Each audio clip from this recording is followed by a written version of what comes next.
Njeriu nuk formohet nga ajo që thotë, por nga ajo që bën çdo ditë. Plutarku, filozofi i lashtësisë, thoshte: ajo që arrin nga përsëritja bëhet pjesë e karakterit tonë. Kjo thënie na kujton se karakteri nuk ndërtohet me veprime të mëdha dhe të rralla, por me zakonet e përditshme.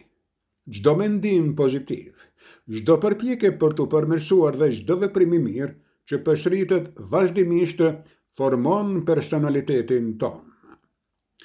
Nëse ushtrojmë disiplinë, ndershmëri dhe këmbgulje çdo ditë, ato shndrohen në pjesë të pandashme të qenies sonë. Suksesi nuk është rezultati i një momenti të vetëm, por i shumë hapave të vegjël të bërë me përkushtim.